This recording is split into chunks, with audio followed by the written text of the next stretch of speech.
Coming to you all the way live from a little place somewhere in Cali. The Fighter's Voice. Ladies and gentlemen, thanks for tuning in. Rich Ortiz, your host of The Fighter's Voice, along with my man here. What's going on? Shelly Hollis, co-host. You guys know what's the deal. Hey, we're here at Alamon's Boxing Gym, Fresno, California. No introduction needed here. As you can see for yourself, they look like clones. They look just alike, but they're different personalities. Macho time. Yes, exactly. Macho time. We have with us son of a legend, Hector Camacho Jr. Welcome to the show, Hector. Macho time. Thumbs up for Richie. All day long, yes, sir. Fresno, California, man. It's like your second home. Talk to us about it. This is always my stop when it comes down. You know, when I'm away from home, I come to Fresno. I visit my good friend Alex Diaz, who's working hard with his kitchen app, and come out here to. When I start training, I'll stop here first. I always come to Fresno to get on my diet, get my weight down, and then I head out to camp. But it's my second home, man. You know, I come here and it's a boxing town. A lot of love here. And I meet people like yourself who's top of line when it comes to boxing. Hey, man, we do our best, man, but we try to hold it down in Fresno. And, Shelly tell you himself, too, we're also representing in Rock and Stockton as well. And Shelly tell you firsthand, we got some contenders. You got some pretenders, but you got some amateurs and you got some world champions in Stockton. Man, the Valley, definitely, man, a lot of talent here from all types of sports, baseball, basketball, boxing. You name it. What you see is the difference, though, man. You come, you NY kid. You know what I'm saying? When you coming from the East Coast, you come to the West Coast, what's the biggest difference for you? When it comes to boxing? Yep. I could say right now the West is more passionate about boxing than it was on the East Coast. Okay. Before, when it comes to big fights with Madison Square Garden, Atlantic City, the West took over. When did you see that Mexican fighters? Okay, that's what I'm saying. So when did you see that change? Because you Spanish Harlem. So after Chavez beat my father. Real After shit. that, Mexico was on top. Yeah, I got you. So speaking of that right now, like Puerto Rican fighters, man. This weekend is huge. Mm-hmm. You got some guys coming up. You know what I mean? Like everybody always debates that. Like, what do you see the difference between Puerto Rican fighters and Mexican fighters? Oh man, it's basically the same, but when it comes to style, that's the difference. And we both hot-blooded. We both, to beat us, you gotta really beat us. Same thing Mexican. We don't give up. Like just the Mexicans, they fight. So that's something we got in Latino blood that doesn't change. But the style-wise, Mexicans are slower starters.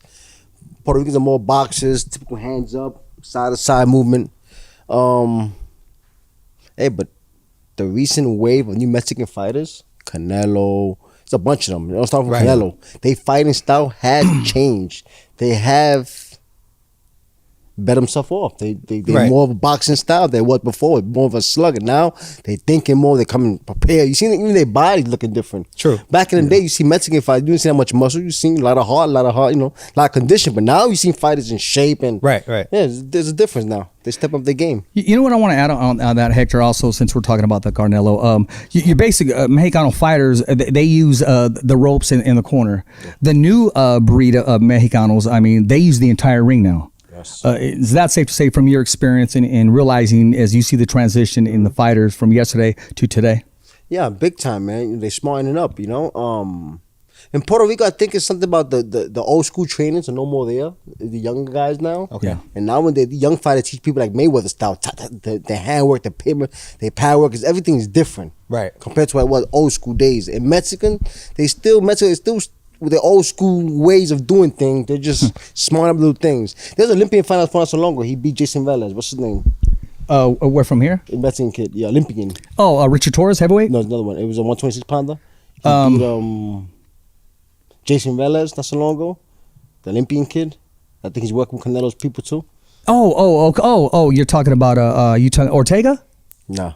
Well, we're gonna have to find out. Our research team. The new one coming up. He's Olympian. But did you say Valdez? Yeah, Valdez. Frank Alamon breaking the third wall with Valdez. Yeah. You see his it's a style? walking encyclopedia. That's a you want to Mexican. ask all the big fights, amateur fights here too. Don't go to Google. Go to Frank Alamon. Frank picked it up fast. Oh, he did. Those are the new type of Mexican fights you see there. They could do it all. Boxing, fighting.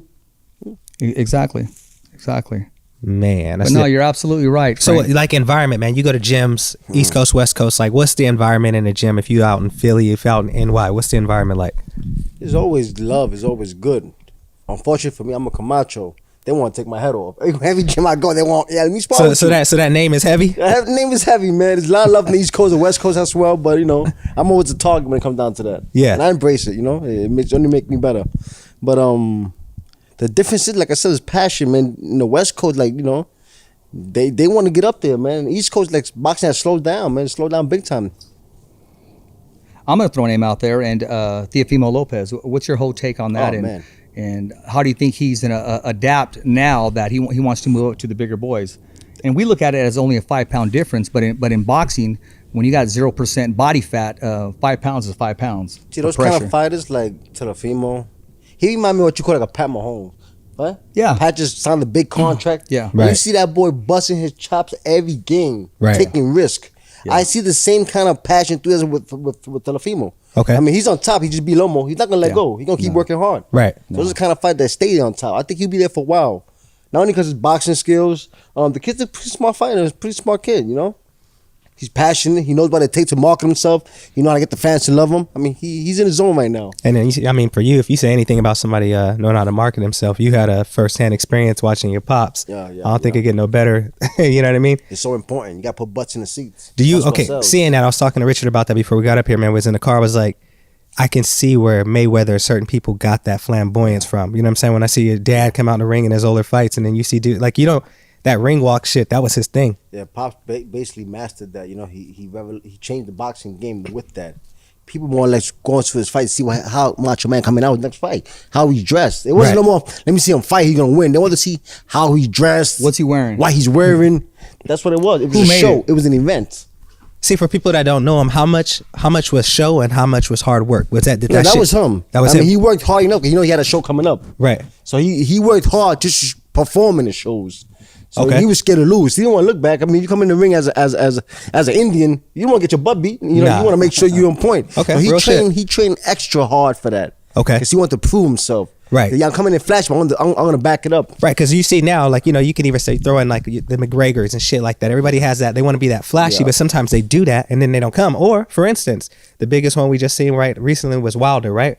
Wilder came in with the interest and then they want to use the outfit and shit like that. But when I go back and watch your Pops, it was always something. Pops, it was like a natural fit for him. He wasn't trying. And I give a good example. Floyd Mayweather, he fought Gaddy. He wanted to start the ring in a moment chair. So like my father did against Sugar Ray Leonard. It didn't look good on Floyd. I mean, it looked like, okay, he trying. Yeah. The Macho Man was natural. That was just his fit. Okay. Yeah. What a lot of people don't know, and not only did Floyd do it, but also Tank Davis did it. If you're gonna wear a sombrero, wear it straight, because don't wear it backwards. So do your research on the Mexicanos hats. I just thought I'd let you know, throw it in there. But they performed, as you know, Mayweather performed against De La Hoya, and Tank Davis, man, human highlight reel on Santa Cruz. You don't think it's a little different between those kind of fighters? They do it to upset the fans. My father did it. Could be purposely. Just for love. That was his show. I got you. No, and I see that. And I see that because same thing with Mayweather. When money comes in and he's wearing like the Hispanic colors and the Mexican, he's doing that to upset the fans. Upset the fans. Right. Absolutely. That was just him. But a little throwback from his uncle Roger. Right. Was the original, I believe it was the Mexican assassin. Yeah, the original Black Mamba, and they called him the Mexican assassin. Man. Rest in peace to the legend. Yeah, still a legend. Yeah, man. Like he said, most don't know shit about boxing. He tells the truth. Yeah, he does. It's one of the most famous quotes, man, and you can use it today because no one's going to argue with you. Mm-hmm. You got those Monday night quarterbacks, afterwards, should have, would have, and could have, but until they lace it up, man. Yep. Another animal in another zone, Exactly. And some fighters train their best, and fight time comes around, and they just can't perform. Yeah. You got to have that it factor to be on top. Yeah. Exactly. When was your I don't know, man. When was your first fight? Do you remember the very fucking first time the bell rang? Do you remember it? My first fight, amateur fight, my first pro fight was Tuesday Night Fights. I fought on TV, did my pro debut. I fought a guy called Rocky Martinez at 8 wins, 3 losses. I would do my debut. My father fought the main event in USA, a doubleheader. So Sean O'Grady, right? Yeah, it was nerve-wracking, man. At the same time, I was anxious. I wanted to fight, but at the same time, I was worried about my father fighting as well. Okay. He was getting up in age, so it was kind of, it was bugged out, man. Were you guys in the same? Were you guys in the same camp then? Same camp, same dressing room. He would drive me nuts, man. He would drive me nuts. Hey, don't lose tonight. You're on TV. Like, he kept on telling me, you're on TV. I look good tonight. Don't lose tonight. You're on TV. So, it was just getting to me, But it's part of that's who he is, and Hey. So what was your how'd you walk out then? I mean, you a Camacho, so what'd you come out to that day? He forced me to wear those kind of boxing trunks that he wear. I didn't want to wear those. I wanted to come out simple. No, you wearing this tonight. Oh, I don't want to wear that. Pops, you gonna wear that. So, it was fun. It was fun. It was funny. Same time nerve-wracking, but hey, I'm a Camacho. That's what I do. It's funny you say that because that was one of the questions. I just didn't have time to address it on last night's show. So if you didn't catch last night's show, make sure you go to The Fighter's Voice, www.youtube.com/The Fighter's Voice. Every fighter has a voice, and so do you. So a little plug in for our own show as we continue to open up doors with The Fighter's Voice, man. Now taking over the 209, taking over Stockton, and soon we're going to be taking over Sacktown, Sacramento. With having guests like you, gives us the opportunity to not only excel for the fighter's career, but also for the viewers, the followers, and the fans. And there's something I want to add right now. I mean, we talked about, I was looking at a poster with Camacho there, Shelly, and it was of Jesse James Leja, one of Camacho's toughest fights, who that fight really tested Hector. And I pointed at him just to see if I can get a smile or a chuckle out of him. And Hector turned around and said, oh, yeah, we're friends. We talk on a daily basis. We communicate a lot. When did that friendship start from wanting to take each other's head off? Was it years or was it immediately? When you had to fight, we was cool with each other. Like, we understand this is business. I mean, I was young. I was 23 years old. Leja was a veteran. But, I got my father's shadow, so I knew what it was to be, you know what I'm saying, the limelight. So, to me, I looked at it as respect. After the fight, before the fight, it's just a fight. After this, hey, it's a legend. Just a great fight. But ever since that fight, when the fight ended, due to the cut, Jesse told me, you have to live with that, Camacho. You have to live with that decision in your life, not me. I'm 35 years old. Today's my birthday. But you have to live with that. You have to answer those questions while you pull out. And ever since that, that really hit me in the heart. Yeah. And ever since that fight, I always kept in contact with Jesse. Hey, Jesse, let's do exhibition fight. Let's fight again. Come on, let's fight. Yeah. Even not so long ago, Tyson fought. I said, Jesse, see, they fight at 56. One more time, me and you. Yeah. I irk him. I see if I get a reaction from him. And we joke around. He played basketball. He watched San Antonio Spurs. Hey, let's play basketball. Let's do anything against each other. Let's compete. You go. Yeah, exactly. So, but we it's out of respect and love, as another fighter who led blood, sweat, and tears in the gym, in the rings. And you have respect, guy like this. He's a legend. Yeah, exactly. And I should have knocked him out, but he's a legend. And he had a share of legends as well that he was in the ring with. Yeah. After that fight, I know it didn't go the way we wanted it to go on paper, but what did you learn from that fight? What did you get out of that fight? How fast, and I should have learned that from my father's career, how fast the media turns on you. Before that fight, I was the next Latino superstar. Yeah. People were saying, will he become better than his father? He fight like his father. He got more punching power than his father. Wow. He might become better than his father. Yeah. And the next day after the Leja fight, the New York City Post, the papers, big headline, coward. When I read that shit the next day, I said, you know what? Boxing's a mother. And ever since that, man, that just like gave me a bad taste in boxing, man. I mean, it's a dirty business, a beautiful sport, but it's a dirty business. People don't see that side of it, but hey, dirty business. Okay, you talking to a younger guy in your same shoes, and that shit happens to him. What do you want to tell him that no one told you? You know what I'm saying? When the media turned on you. Hey, you just as good as your last fight. You just as good as your last fight. Turn them out, get back in the gym, and you learn from your mistakes. Yeah. Straight up. Young. Run it. Let them talk. They're all gonna talk about you. Doing good, they're gonna talk shit about you. When you're doing bad, they're gonna talk shit about you. Just do what you gotta do. That's it. Yeah, that's it. It must be a cliche, but I mean, it's time to move on. It happens to everybody, mistakes. There's a friend of mine. I'm not putting him on blast or anything. Awesome ring announcer, Jeremiah Gallegos. He didn't announce he didn't say the wrong name. He just said the wrong hometown. But once the fighter hears his hometown, he assumes that he's the winner. And he corrected himself. They had fun with it on Twitter and social media, but at the end of the day, he's too talented to take it to heart. It's, like in baseball, you got to have a short memory and you got to move on to the next. Yeah, that's something in life. Like Isha, Jesus said, forgive and forget. Keep going forward. There you go. Tomorrow's a new day. There you go. And I will say, he has that voice, and that's behind us now. So yeah, I mean, people burn me after that. Oh, Camacho got paid $800,000. He quit. He took the money and left. Hey, okay. You see what you want to say? Yeah. It's still macho time. I got the W. Still macho time. It's always macho time, huh? Speaking of that, man, I wasn't around with you guys yesterday, dude, but I know a lot of viewers. I want you guys to know too, man. A very important film's getting ready to drop on Showtime. I can't wait, Shelly. I can't wait either, man. Especially sitting next to you. Like, what for me? Just what was it like sitting there watching that? Because you're watching your life too, not just your father's life. You know what I'm saying? You grew up seeing that. I haven't watched it yet. I don't think I'm gonna watch it for a while. I'm not ready for it emotionally. I'm not ready. But I know what to expect. I was part of the doc. I was consulting on the doc, so I pinpoint everything. Waiting to talk to, waiting to go, who to interview. So I was a big part of it, but I prefer let the fans. It's not for me. It's for the fans. That's good. It's for the boxing people. Right. So I want you to enjoy it. I'll wait to have to fight and hear all the responses back, and that's what I'm here for. It's not about me. It's about I got you. It's about his legacy. So I'm not ready to watch it. I'm just y'all get a first hand. Who is Macho Camacho in the ring and outside the ring? Okay. You'll hear stories you never heard before. Right. There's something you said yesterday, and it stuck with me. The media, they like to use in the shadows. Yeah. And you corrected that real quick. He says shadows. You said, I don't know anything about shadows. To me, it's a light. Yeah. It's a light that I follow. I'm not anybody's shadows. Yeah. There's a light. And describe the meaning of that statement. Well, I stole that line from my friend Alex Diaz. He said, "Mano, what shadow? You're in the light." Exactly. And it made sense. Yeah. It made sense. Yeah. It's a blessing. If you get caught up like, oh man, my father, like Chavez Jr. Oh, my father, Chavez, that's pressure alone. Yeah. Yeah. I'm not here for that. I'm here to embrace it. That's a light. That's a blessing. If I was thinking about, I want to become better than my father, then I got big shoes to fill. I'll go crazy. Yeah. You will never be happy. Because you can't compare yourself to what kind of fathers you have. Chavez, Camacho, those are fighters that come every 100 years. Those are legends. Yeah. Right. Fighters are born every day. Macho Camacho, those kind of people isn't born every day. They come every 100 years, Sugar Leonard Ali. So for somebody to say you in the shadow, I ain't no shadow. That's a light, a beautiful light. Exactly. Right. I was about to say that was a beautiful statement. Yeah. So no. Thanks to my man Alex Diaz, man, Kitchen App. That's right. Yeah. What is that? What is Kitchen App, man? But that's.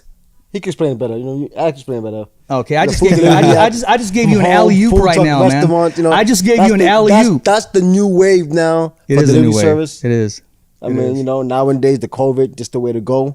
Shelly, I gave LeBron an alley-oop right here. You just get that and you got to slam dunk that, man. I know. But it's all good, man. We'll talk about that on the next show because actually he's stepping up and we want to do some collaborate and do something with Frank Alamon's gym as well. And yes. I know Alex wants to do something with the Fighter's Voice, both in the Fresno studio and the Stockton studio. So, we'll be talking about that in the near future. And because of Alex is why I'm sitting down with you here. Mm-hmm. And, that whole story and how we came across and when you made it to the studio and, the memories and not only that, the relationships that we have. And what I've told Alex and I told a lot of people, I even told Shelly, what I was most surprised with, honestly, was your knowledge for the sport of not just yesterday's fighters, but today's fighters. Yeah, I mean, I'm not too up in boxing now like I was back in the days. Yeah. But going back to my man Alex and those why I'm here, another advice I'll give young fighters is surround yourself with a good team. Yeah. Okay. Floyd Mayweather wasn't Floyd Mayweather until he got the money team around him. Remember, he was only selling out 2,000 seat arenas. Right. Las Vegas on Top Rank shows. He didn't become that Floyd Money Mayweather until he got the money team. Yeah. Down Hames and So surround yourself with good people always. This is a tough sport, man. They'll suck you dry here. Okay. You're gonna have real people around here. You're doing this wrong. Oh, don't do this, man. You're doing this. You lost. Yeah. And surround myself people like Alex, people like Rich. They could better yourself. Yeah. I all gotta say, you're the smartest person in your circle. It's time for you to get out the circle. Yeah. Very true. Very true. So, very true. I'm in a better circle now. Do you see that with you see that with a lot of fighters? Like they got a bunch of yes men around them, or people just supporting them while they're doing good. How do you feel? We fighters, we love our ego touched up. We love to hear, hey, you're the best. We love to hear that. Right. But that's necessarily the best thing, So what happens? What happens to a fighter's mind the first time they get hit with controversy? Bam, that first L. What happens? I mean, it's tough because this life is so fast, man. You don't got time. When you got time for yourself, you just think, oh shit, what just happened? What just happened? Right. Life is happening so fast, especially nowadays, and more in the boxing world. I mean, life just happens so fast. You don't have time for nothing. Life doesn't wait for you. You're like, wow, what happened? Well, shit, I just seen you. I seen you right now. Before, you think about your father's days as how he was, but I'm watching you now. You're on Instagram. You get to tune in with your fans and stuff like that. Yeah. How much have social media changed boxing? Because you was around it before the shit even happened. I mean, I'm old school. I'm not much of a social media guy. I'm starting up now, but what I do understand is marketing. Right. And that's what I'm trying to do.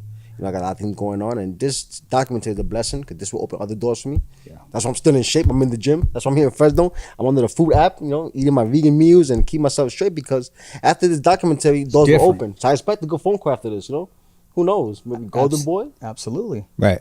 Okay, let's talk about that. I had a little hook for that, but do you have a message for Golden Boy? Do you have a message in particular for anybody? Big names, look for big names for fights, and I haven't been active for a long time, but this documentary praise my name, the big names, because now Camacho come back to light. Now that brand Camacho is back everywhere, Yeah. Oh, Camacho. So that opened my doors, so my job to be ready. Whenever that call come, I'm ready, whether it be outside the ring, inside the ring. Just be ready. Speaking of that, your name's been brought up with Brandon Bam Bam Rios. Yeah. If that fight does materialize, and I've heard it from his trainer himself, from Robert Garcia. He said, Robert, make it happen. He said that would be a great fight to happen. Kansas City, make it happen. Those are one of the few states Kansas City, that's right. They're still open. They're still free to move about. True. Just make it happen. It's an interesting fight. Camacho then back in there. Bam Bam come back, a tough fighter. Everybody know he's tough. Two good names in there. Show for a good fight. Why not?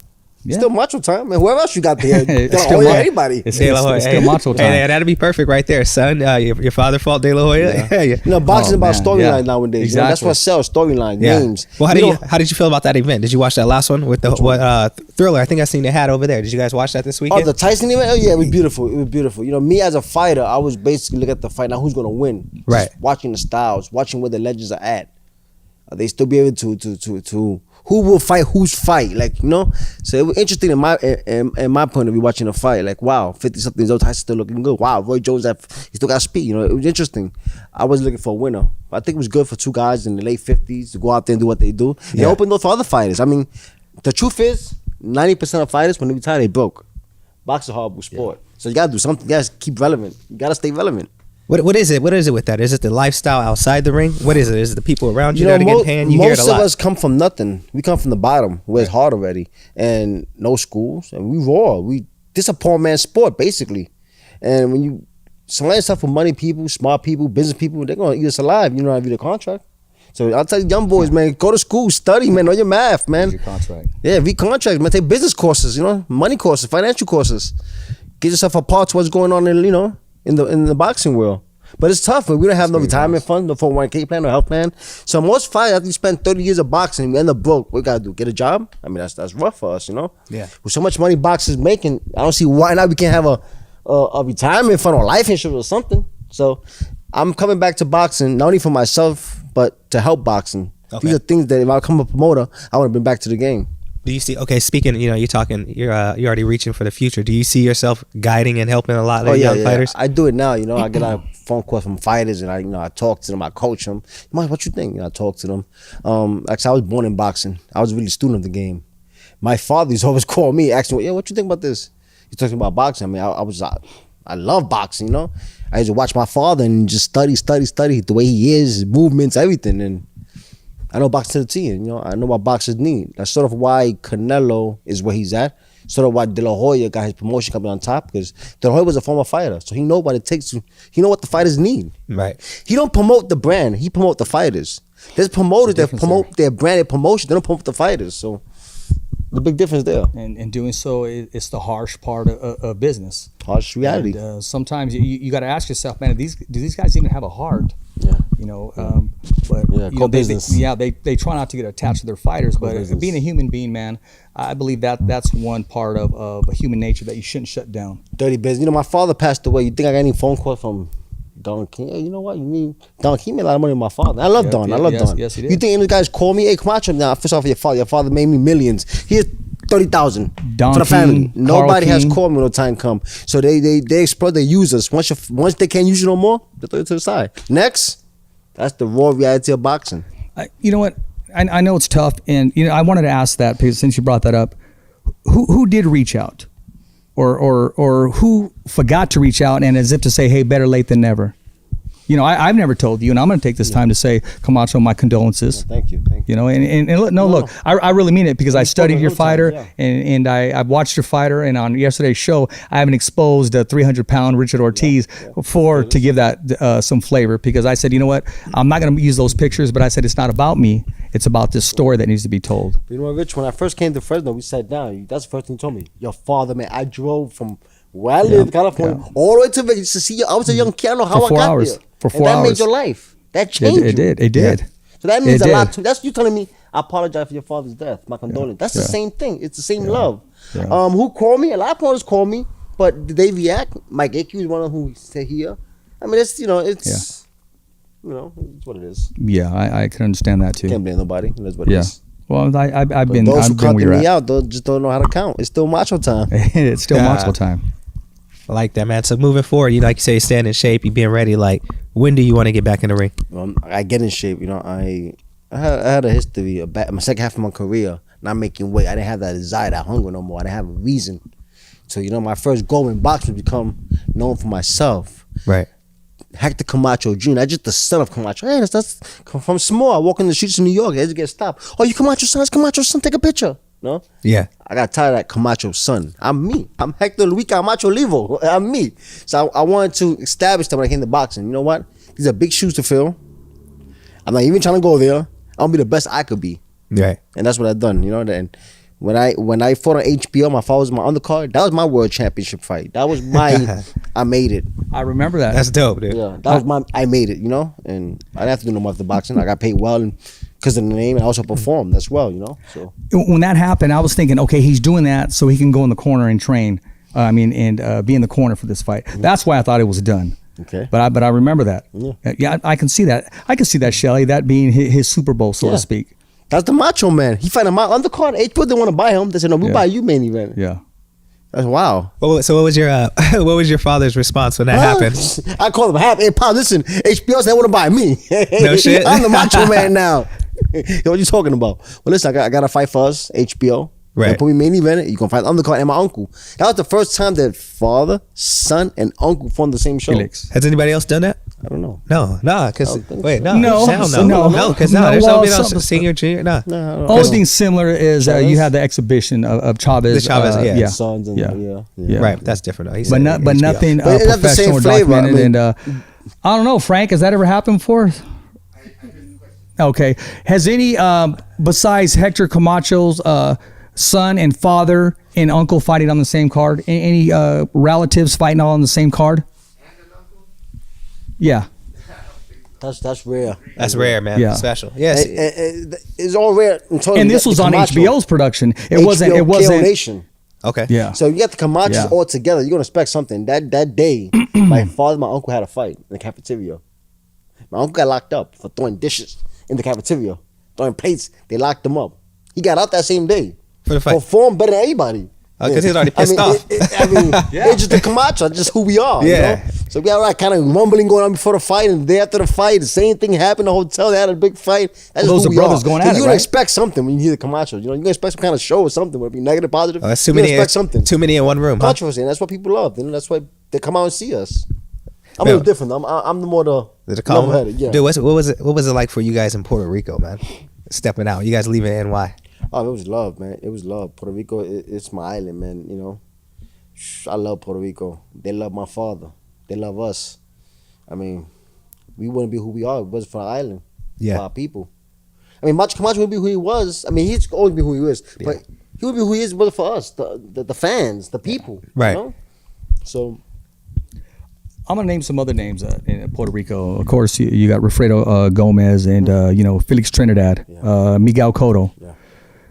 How do they add up as far as the legacy of your father's legacy? I want you to step, and I know it's very hard to step out of the box of being his son and just sit down and acknowledge those names. And where do you put them? What part of how do you measure their success as compared to your father's success? I don't want to sound biased, but Macho Camacho is something totally different. Okay. From the traditional or the original Puerto Rican fighters, the Cottos, an excellent fighter. Trinidad, they were killers. Yeah. But Macho had that it factor. Cotto did too, and Trinidad, they both had it. But he had that different it factor. Macho's name and brand all over the world, they know who he is. Yeah. If you just put a picture of the curl, they know who he is. So he stepped out. He was a little different from the traditional Puerto Rican fighters. He was brash. He was New Yorker, New Rican. He was just Oh yeah. That little flash. Most Puerto Ricans are quiet. A little flash. Take care of business, serious. No, Macho totally different. Totally different. I want to ask you this, and Even from his style, because Puerto Rican fighters fight coming forward, bouncing. yeah, they do. Macho was totally different. I know they're tough, and I'll tell you about a story. I was at the MGM Grand, and I'm talking to a Puerto Rican fighter, and he was a sparring partner for Azuma Nelson. So I asked him, I said, hey, during the sparring, do you ever tell him to hold back or anything? And he got he goes, no. He goes, I'm Puerto Rican. We don't do that. Yeah. That's what he said. You know, I was new to the game. That's one of the questions I asked him, you know, off camera. Because, you know, I would ask other fighters that were sparring partners for, oh gosh, who was a knockout artist at 154's, Jillian Jackson. Ooh. I would talk to their sparring partners, and he said, look, man, it's a job. We're just getting paid. And basically, you know, how hard the hawk would hit. My point is this. When did you know your father was going to, it was not just one championship, but it was going to be two, and then the legacy just started going? I mean, as a child, I know you remember, okay, Dad won the title. Everybody recognizes him. And then that wave never stopped. It never went from champion. Even though you lost the title, Macho was bigger than the title. He didn't need to hold the bout to have that following. I mean, but he never came back down. Yeah. He stood there constantly consistent. I don't think he ever lost the title. I think he just vacant the title. He won the... Well, Hagen, they call that a no contest, and they fought again, you know, that whole thing. And matter of fact, I'm glad you brought that while I brought it up, as far as the apparel. When he came in, he gave back to those that were fighting in the war. Exactly. And you know, and the announcer said he was going to come in as something else, but all of a sudden he changed it up, said, no, I want to give, it's not about me. I want to show how I feel about those that are losing their lives and risking their lives for everybody. Classy move. A classy move.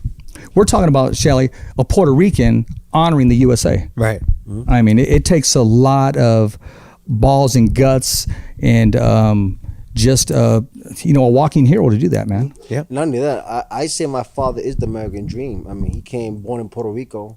He moved to New York at the age of 6. Didn't speak no English. And made it to the White House to meet President Reagan. Reagan invited Macho Man over. Wow. He was that man. That's what I knew, you know. And when I knew he was that guy, was 1986, June 13th, before everyone was Ariel. I went inside the ring at the little flurry. He picked me up. The crowd went crazy. But ever since that night, I knew Macho Man was the Macho Man. That's tough dope. fight he won. He beat Rosario, but Rosario was Rosario. That's it. He took off from there. That left hook in the second round. Yeah, he took off. He proved he had balls. Take shots. Yeah. A chin, too. Yeah. I mean, and when you see him, Shelly, I mean, the man, and we talk about Floyd Mayweather being able to take a punch. Hector's never been stopped. I don't remember even Hector really holding on for dear life. You know, he's caught a shot before, but we were talking about some of the best chins in boxing, and you got to put Hector in there with the top 5 in the world. Interesting you say that about Floyd Mayweather. People don't give him credit for that. No, they don't. His chin. Because Mosley's caught him with some shit. Maidana caught him with some shit.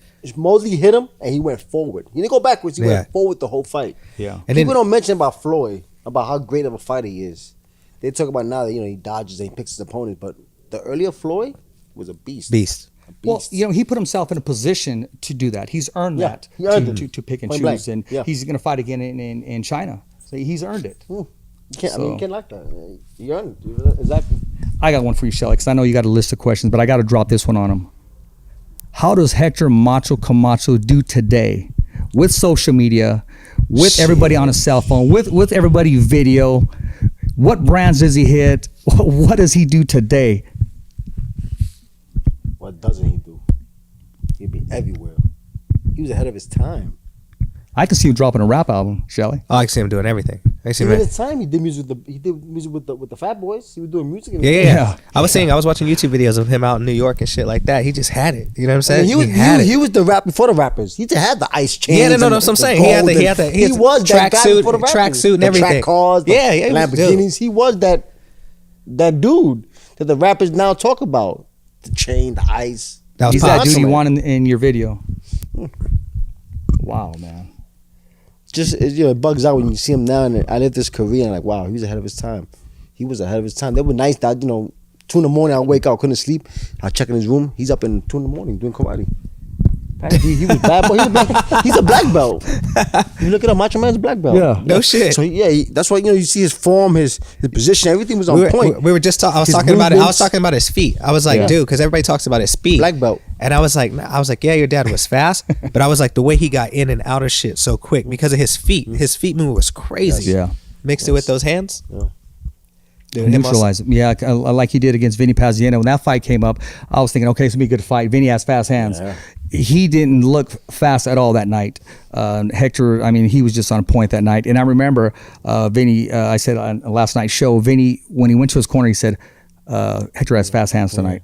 And one of the commentators said that as well. Yeah, he said tonight. Yeah, as if to say, okay, I didn't expect this. Yeah, we need a plan B. And they trained for that speed. Exactly. He didn't have speed that fast. No, that was some. He was on tonight. He knew what he needed to do. He wasn't going to sit there and stand hit and get hit by anything clean. When Macho Man was on his days, it was impossible to beat him. Almost impossible to beat him. He was on. It's like a Floyd Mayweather. When Floyd's on, he's on. You can't beat him. How much of your dad was talent? How much of your pops was raw talent, and how much of it was his hard work?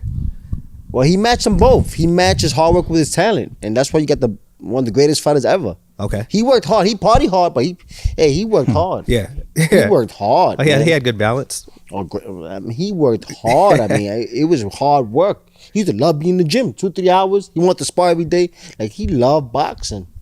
It was difficult being him, right? I could say, I think so. He may look so easy, but it was difficult, you know? You know, something about my father I never forget, and I will never, how humble he was. No matter where he's at. Let's say we late for a flight. Am I making a picture, Macho? He would stop. You know, fuck the flight. Like, you know, he was that kind of person. Dope. Gave back to his fans. Yeah. And that's something people don't say much, you know. Nowadays, you know, people talk, oh, your father was great. Now they talk about it, but during his time, people never say that about him. They hated him so much. They want him to lose so bad, you know. I want to see Macho get his butt beat. When I was small, I just go to the big fights, right? And I just be in the elevator. I ask random people, hey, who you like tonight? Camacho or Haugen? I can't wait to see Macho get his ass beat. I hate that motherfucker. Oh shit, that's my fault. I never told him Camacho Jr. But I asked random people around the hotel. Yeah. I was nervous. Who you think gonna win, Camacho or Haugen? I can't stand that motherfucker. That spick. I just get those. I just get those kind of comments, man. Yeah. So. Dude, I think your dad was like the first one that reached that level, like you said, like with Mayweather. It's like your dad was so good that people only wanted to see him lose. Yeah. They got tired of that shit, you know. But America does that though. We build up giants and then we like to chop them down. Yes. All the time. We do it every time. And so, you know, in other countries, it's a novelty. If someone does good in another country, it's a novelty. Like, they respect them. Their legacy is cemented. Here, we like to build up the tower and then blow that shit up. You know, you got every Mexican fighter wanting to be the next Julio Cesar Chavez. Whether this fighter openly admits it or not, or he may have. We got a fighter fighting this weekend. And usually, you talked about the Puerto Rican fighters, that they come forward and they're very proud men. But if there's, and I can't even say close, but if there's any other Puerto Rican fighter with flash, that would be this weekend in Danny Swift Garcia, because he doesn't fight like the norm Puerto Rican fighter. He has that little flash, and I know somewhere down the line, whether he watched it or not, Macho rubs off on people, not just Puerto Rican fighters. You know, when I met Danny in Puerto Rico, he was fighting Mauricio Herrera, I think it was, in Puerto Rico. I went to the fight. Mm-hmm. And I was coming out the taxi. I was coming out my car, and Danny seen me. He said, I read his lips. He said, "Oh shit, Camacho." I was walking. You know, I allowed my witness. I was walking. Was Angel with him? His dad. Father talked for a good time. I mean, they Puerto Rican. They, you know, father's real Puerto Rican. They Philly Rican. So and they got a picture of my father in the gym. So you know. That's right. That's. Hey, shout out to Danny Garcia and Angel, man. Yeah, even though I might roll with Spence this weekend, you know, it's just the boxing part of it. I put the love to the side, but. Hey, shout out to them, man. Hey, Danny Garcia for everybody, man. He's a tough fighter, tremendous fighter. Yeah. He never turned down a fight. He's in every fight. I'm going Spence this weekend too, man. Just as a boxing fan watching that shit, being realistic. Good fight. It's gonna be a great something fight. I look at the timing, because something Alex reminded me yesterday. That Danny Garcia has great timing. That's true. It's not like Spence it's full of speed. No. I mean, it's gonna be a good fight. It's gonna be a a very good fight. You know, we were talking about chins just a little while ago. Shit, I mean, Spence got thrown out of a damn car. Yeah. So talk about a chin and just, you know, being able to just bounce back, to hear the words that we're talking about, a man that was thrown out of a car in less than a year ago, and he's going to fight. I mean, you heard about the Vinny Paziano story and how hard he worked. Spence just, he had an angel on his side that night. Actually, not wearing a seatbelt saved his life. Yeah. Hey, you never know if that night, this Saturday, the injuries catch up to him. This is boxing. Yeah. Exactly. And sparring and fighting, two different things. Exactly. You know, many people have said it. Snoop Dogg said it last week, and our guest 2 weeks ago, Ernesto Alamán. You don't play boxing. You can play house. You can play Barbie dolls. You can play drinking, play dancing, but you don't play boxing. It's a one-on-one sport. I mean, again, it looked like a one-on-one sport, but it's a team effort. You need to have a team with you. Yeah. The corners win the fight sometimes. They guide you through the win. You know, we see with 2 eyes. You got the corners that, you know. Yeah. So. Yeah, we talked a little bit about that too, Shelly. As far as the corner man, if you were to have your pick today and just pick the dream team, and I don't want to put just these 2 out there, so we'll put Buddy McGirt in there as well. You got Freddie Roach, you got Mikey Garcia, you got Andre Ward's corner man. Drawing a blank right now. Yeah. You even got your boy. Who was that? Virgil Hunter. Yeah. Virgil Hunter. Yeah. Your boy Stokes. How important is that, and when do you know he needs to play that role? When does he read you? Like, did your trainer read you and say, okay, we need to turn it up? Or did you read yourself and kind of look towards him and say, when do I? Us fighters always know what we think we know, but Yeah. really up to the experienced guy in the corner or the trainer to really turn it up for you. And then you got times where fighters, a trainer going to take a fighter, but so much, Yeah.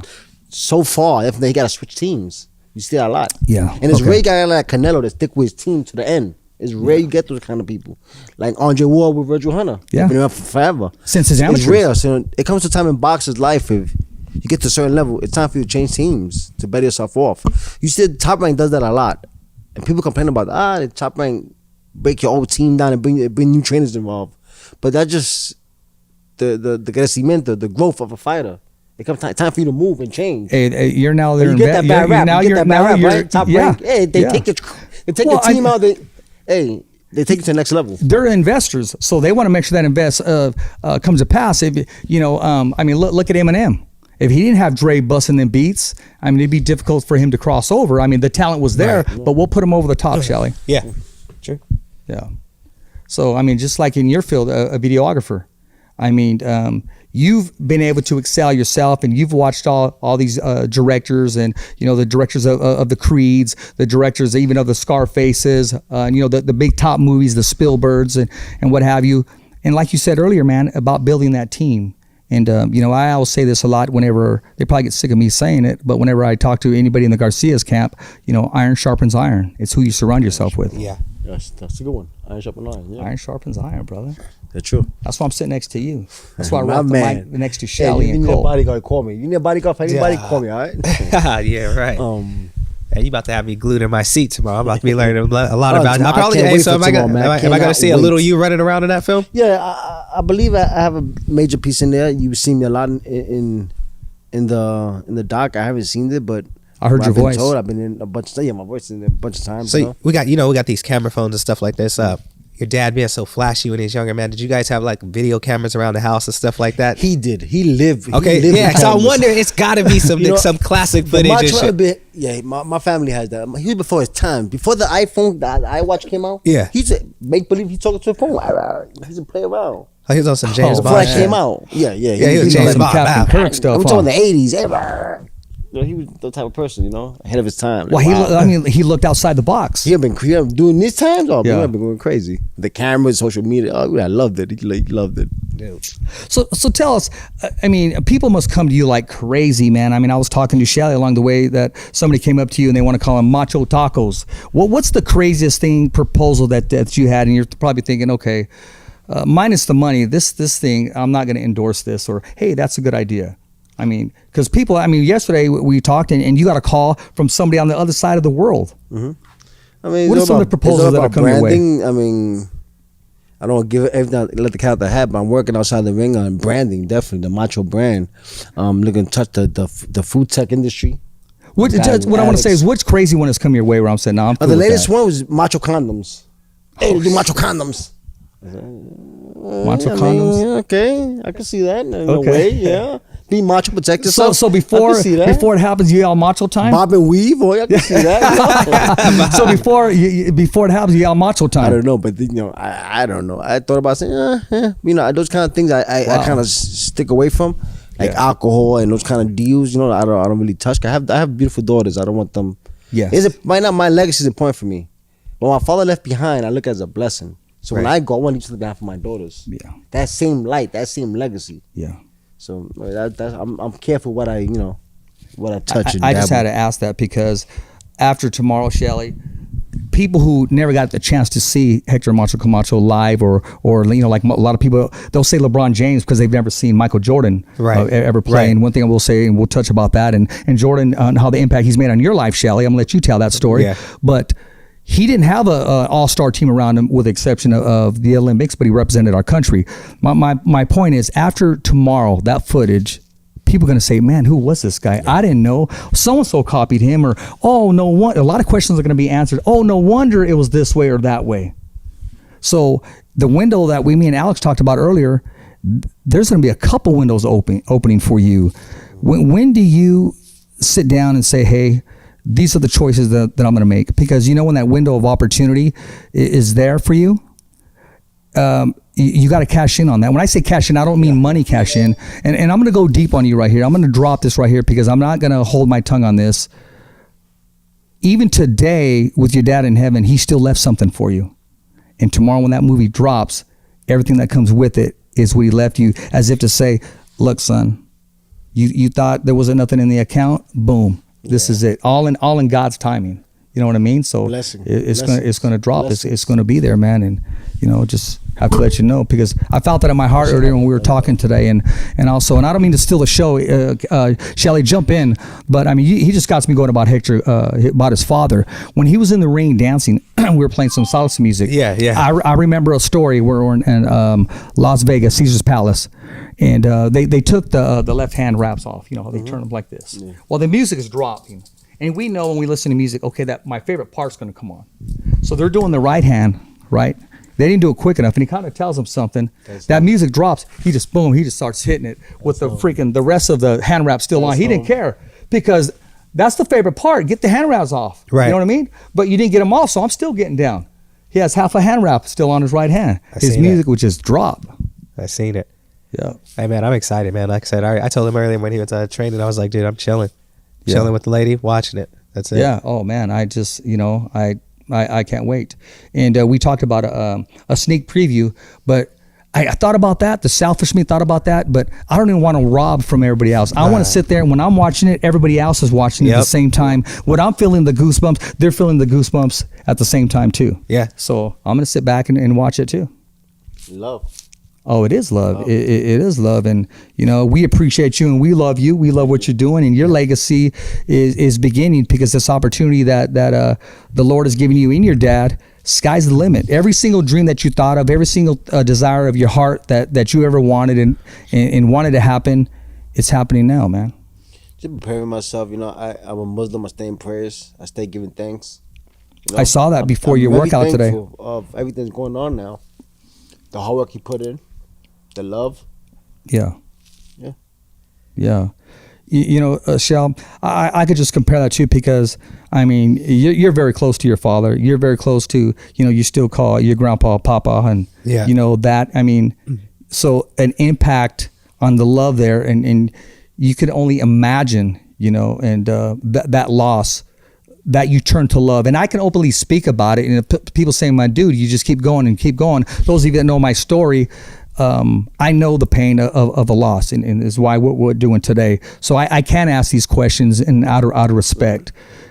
I look at your base, and I look at your pictures, and especially when you post with your daughter. Yeah. I mean, I see a different Shelly there. I see a smile that no beer can give you, no woman can give you, no nothing can give you. And for Hector just to continue to reflect today like it happened yesterday, because the sting, it never goes away. No. And when I speak for me, I don't want it to go away. It's mine. I vibe off that. I survive off that. Yeah, no, it's interesting you say that, because it's like I got this talent, and I film for everybody. But just recently, man, I started filming my grandmother, right? I was like, Grandma, I want you, because she talks to me, we're so close. So she started, I started filming her, and she started telling our family stories, like our history. And that shit's hard for me, because every time I'm behind the camera, like I turn my head because I cry. Same thing with me. I cry, because I know one day, like I'm doing this for my family and for myself, but I'm hearing her tell these stories about Mississippi or picking cotton, or my grandparents making $15 a week with 7 kids. And I cry every time. So we're doing these little episodes. I'm like, okay, Grandma, this week we're going to talk about how you met Papa. And I just cry. Yeah. Because that voice is not going to always be here. And those things. And I'm creating these moments for my entire family. So it's just like, we're on this topic. So for me, I have so much respect for you, so much love for you, not even knowing you, just because of like the people I hold on to. Knowing tomorrow you're gonna sit back with people in the world, people like me that just met you, and like I'm gonna get brought into your life. Like that's you're gonna relate. Yeah, And a lot of people out there gonna relate as well. You know, it's Yeah. But I've shared with Alex, you're the closest thing. they say that's what they say. I That's mean, what they say. your look, your voice. And even when I was watching you dance here in the ring, I was like, damn. When Min walked outside, I was like, he's his I pops. see a lot of his dad in him. That's what they tell me, man. You know, apple don't fall far from the tree. People say I came like my mother, but you know, my father would call me Papi. He loved me, man. Ain't much. It was, you know, genuine. That's dope, man. Yeah. When did he say, okay, son, we're going to put everything into this boxing sport? I mean, was any other sport introduced to you? Was any other option introduced to you? Or was it kind of, hey, son, you're going to fight? You know, I was raised in New York City, and in New York City was crack cocaine neighborhood. I was raised in pissy hallways. So I couldn't go outside and play. Right. Because my grandma was worried, you come out your son, they're going to kidnap you. They don't take you for hostage. I sound like my mama, man. I couldn't She'll look say out the stuff like window that. and talk on the phone because you think They'll I'm calling kidnap the you. cops. The people out there think I'm calling the cops and them. There was a coke line. Yeah. Or a crack line. Yeah. Red top blue. I couldn't even talk out the window. So my family, to keep me out of trouble, they kept me in the boys club in New York. The boys club in New York, after school program. That's where I learned baseball, basketball, football. When you come from New York City, you gotta learn how to play all sports. You gotta learn how to play basketball. You gotta learn how to play sports. That's what New York is. Yeah. And thanks to New York, that's who I am because of New York. We always had leagues, basketball league, PAL, baseball leagues, football leagues, and that kept me out of trouble. Stickball, have a team right now in days, stickball. That kept me out of trouble, you know, staying out the gyms and staying out the streets, going to the boys club and everything. But what pushed boxing was my mother. When I moved to Orlando, Florida, 1992, after the Chavez fight, my father gave us a down payment. Not the whole, he didn't buy the house for me. He gave us a down payment here. Yeah. And we moved to Florida, and I started meeting new friends, and my mother said, you know what, Hector, you gotta do something. Take some kind of sports up. Let's go to the boxing gym. Yeah. You cannot be in the streets here doing nothing. Yeah. She put me in the boxing gym. The next day, she bought me the USA boxing book. I remember looking at the boxing book, 139, looked at the page. It was David Diaz #1. I told my mother, Mom, I'll be #1 soon. And just so happened, 1996, I became the number one fighter in the United States, in the nation. I credit that to my mother, who really pushed me to box. It wasn't my father. My father had, you know, if you want to fight, you can fight. He didn't care about that. My father always called me a sissy. You gonna be a sissy because you was raised around 4 female. I was raised by my 2 aunts, my mother, and my grandmother. So I came out proper compared to him. Yeah. You gonna be a little pussy. You know, say that. You know, and I have to prove pops myself. the same way. Always call me a so pussy. That's how it was. Call you a sissy? You be a That's sissy. old school that right shit's there. standard. You Yeah, raised yeah. around 5. You gonna be a sissy. Come on. He's the purposely take me around girls. Hey, Papi, touch her. Not crazy. touch her. I touch. Yo, boy, you know, there's crazy things, man. Yeah, You know? yeah. And it's Crazy, funny you man. say that because it's usually the mother that says, "No, I'm against boxing. I'm going to have them play piano, or I'm going to have them go to school or do something else." But your mother, because she knew the streets and she knew that they can suck you in, so she found you an avenue. Correct? Yes, my mother was in a gang coming up. So was my father. My father left the gang and going to boxing. So things people don't know. My mother was in a gang for years. And my mother, you know, shot and my mother lived the street life. So my father was who he was in New York City, which is they loved him, but on the flip side, yeah, people hate him. Right. He was flashy, he was successful. That Jealous. was anywhere in life. Even your own circle, you become successful, your closest friends start hating you. It's natural, you know, that's normal. So Was it genuine hate or was it half jealousy? a lot of jealousy, that's what it is, you know. A lot of jealousy, but that's just human nature. But speaking of that, could you key in? Could your dad, was he picking up on that shit? Could he tell? My father was like what. That's why I did the book Macho Dad. You know, my father was something like, you know, he'd come around, stop at my school every here and there. He wasn't just a traditional father come, hey son, let me see your homework. How you doing in school? No. He'd come around, see me with nice fancy cars and hang out for a little bit, drop me back off. I would see him on TV fighting. Wow, superhero. Then I want to see him again. I'll go to his fights in Las Vegas, Atlantic City. I lived a high class life. Then from there, go back to the projects. So, you know, I had the kind of, you know, shit, reality. I have resentment coming up, you know? Right. Damn, what the hell I'm doing here in the project? He fight on HBO. I got tired of people calling me, oh, it's Camacho's son. It got to a point, my mother said, you know what? We moved from 112th Street, 2nd Avenue. When I was 14, we moved over to Madison Avenue. When we moved to that building, my mother said, listen, you gonna stop telling people your name is Hector? Tell people your name is Luis Camacho. I don't want you saying you Camacho Jr. or that's your father. Say your name is Luis Camacho. And that helped me start. That's when I found myself, who I was. At 14 years old, I tell people my name is Luis Camacho. That's why I got into sports, basketball, football. I didn't have that pressure. I was Camacho's son, you know? So that's what made me. Was there ever a time they said, hey, you're Camacho's son, and you said, You know, no. Nah, a bunch of times. Yeah. How tough was that for you in being that young to understand her point? Because I got bullied when I was young. I was bullied a lot. You come out your son, let's fight. Come on. I just get bullied a lot. Yeah, let's fight. You come out your son, your father's a faggot. Go in the ring with skirts. They used to get on me, man. Yeah. They used to get at me every I can time. see. Yeah, So it had its pros and had its cons. The good thing, everybody knew who I was, but those were open. But the flip side of it, Camacho Jr., what you doing here living in a project? Your father on TV. That ain't your father. That's your father's whack, or your father's a fag walking fighting with skirts. I just always get that. Right, and then they always. Fuck. So it has pros and has cons. The bad part, like, damn, I drew resentment because of that afterwards. I didn't want to know about my father. That's why my professional career, I didn't use my father with me. I want to be me. And now that he's gone, man, I wish I had him around me. I wish. Saying that. I wish he's true. I wish. Yeah. Now he's gone. I wish. Where would I be right now if he was with me, training me? Where? Would that be the one thing you do different as men in that relationship? Yeah, definitely. Yeah. He tried a couple times, but I didn't want to be around. Like, you know, hey, come training camp with me. No, I'm all right. His way of life was different minds. You know, I was raised different. Right. He was too wild. He was too wild for me. Like, you know. Yeah. He had no limits. Do you find that I had limits. You find like your mom was protecting you from that too? My family protected me. My mother, you know, she did a great job. But my grandmother played a big part. My two aunts, Jananda Marixa. When you say grandmother, is that your daddy's mama? My mother's mother, Lou Sanchez. That's my heart. Okay. And I also had two aunts. Both of them, one of them went to school abroad. She went to Europe, went to school. Okay. Other one well educated, so they kept me in line. Yeah. I'm thankful for them because if not, I would have been. You know, He said I'd be Camacho Jr. if it wasn't for them. Yeah, I'll be Camacho. Yeah. Yesterday I had a Camacho moment that actually reminded me yesterday. He said, that's a Camacho moment right there. Remember yesterday, phone broke up yesterday? It hanged up? Yeah. I explained to what happened afterwards. But Yeah, it's a Camacho moment. I understand. You know, looking back on your father's side, was it your grandpa or your grandma or your auntie or your Nino, anybody there, your uncle? Where did Hector get that from? That flamboyancy, that energy, that spark? I mean, he had to get it from somebody. I say was it he's identical to Maria Camacho, my grandmother. They the same people. Okay. They the same. Okay, so same energy. That's everything. so that's nature. Then it's in him. Nurture. Yeah, nurture. Right. He created who he was. He loved Batman. He loved Kato. He loved Bruce Lee. Okay. So he used to watch Bruce. He became the martial arts. He became black belt because karate. But he loved that type of guy personality. I got you. I seen it. You know, Yeah. he took that from. I was Bruce. online. They were showing like his journal and stuff, and then stuff he wrote. He was Exactly. like, no, I'm living the dream. I am the dream. Like he was doing like reassuring himself of who he was in his words, and I respected that so much. That was something that when he passed, I questioned: was he lonely? Did he have doubts? I mean, those are, you know, who knows? Interesting. You know? You see him outside the ring, you see him happy, but when he's alone, who knows what he's going through?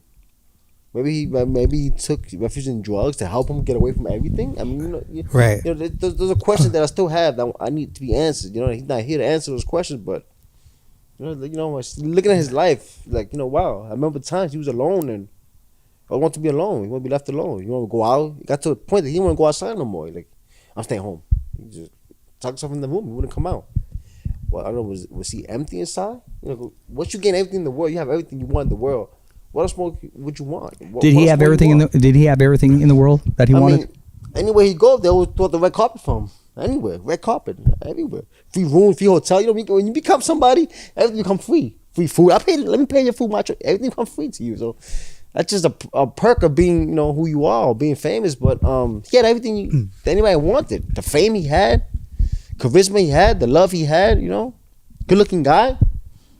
Yeah, we were just talking about that. End, like he was lonely, like an emptiness. Like I felt it around him. You know, he was always hey, Poppy, come spend time with me. You know, those kind of things. Like, you know, wow. Is that what the boxing world does?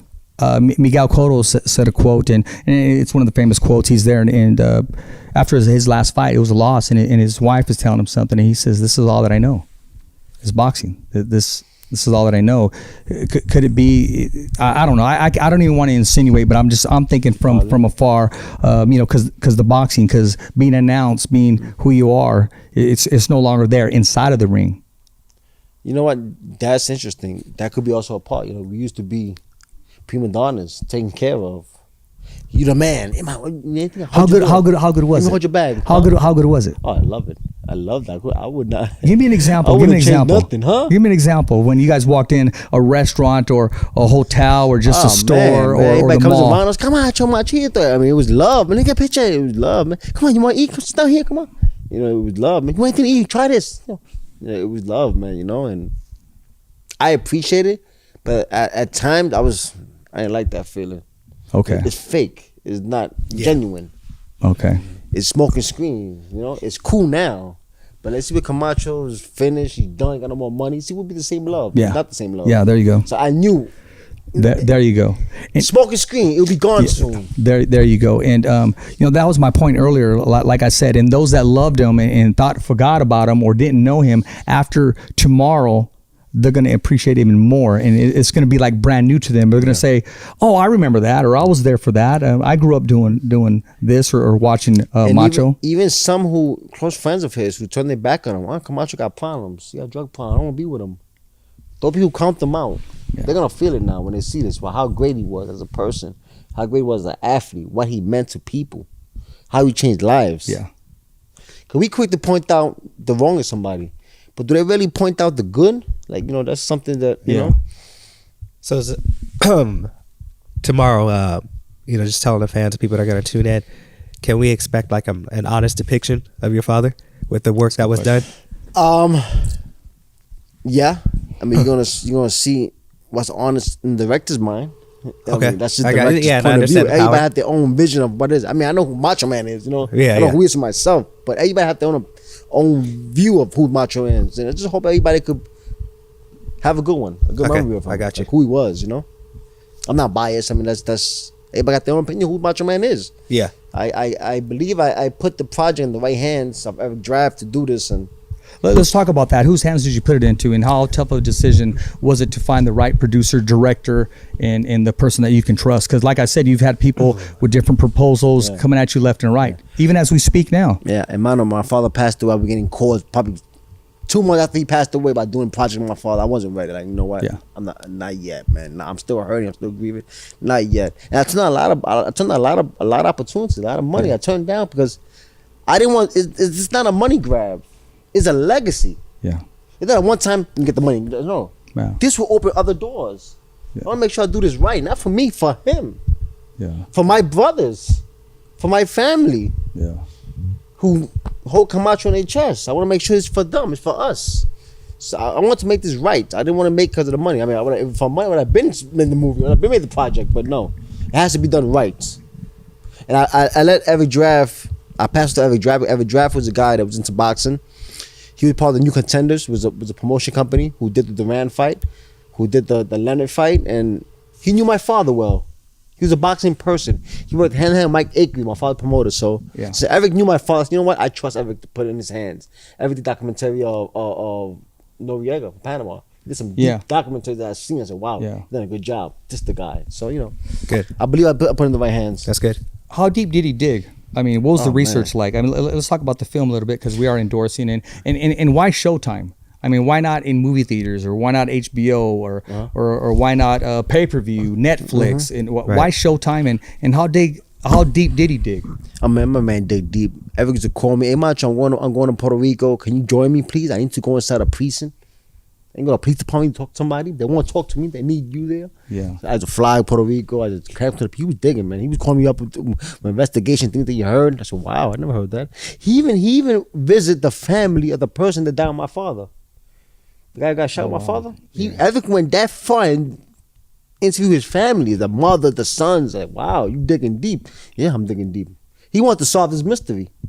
Eric really tried to solve this mystery, and he didn't get too far in my father's case, so he changed the way of the doc to another way. He called me up, Camacho, I'm going to change the look of the doc. I said, go ahead, do what you got to do. But he dig deep, man. It was a lot of work. It took us 2 years to put this together. Nice. So we're Showtime tomorrow at 9 p.m.? 9 p.m. Pacific time. Another reason why, the COVID, why we can't be outside, because we're doing Macho Camacho movie in the theaters, we got to shut down the city. We got to show the city. We got to show New York. We got to show Puerto Rico. And under this COVID, we can't do that. That's true. So studio is the best way to go now. That's it, yeah. In a bubble. Hey, I'm tuned in. So I'm ready. series, Netflix, novelas. That's the avenues we're looking at. You know. There you go. There you go. Yeah. There you go. Well, I want to take this time. I want to thank Frank Alamon for opening up his gym here, and I'm feeling pretty comfortable here. I just have this feeling that we'll be back here at this gym to do some. I've talked to him about shooting some live shows here, and I basically said that, which I won't say it on the air.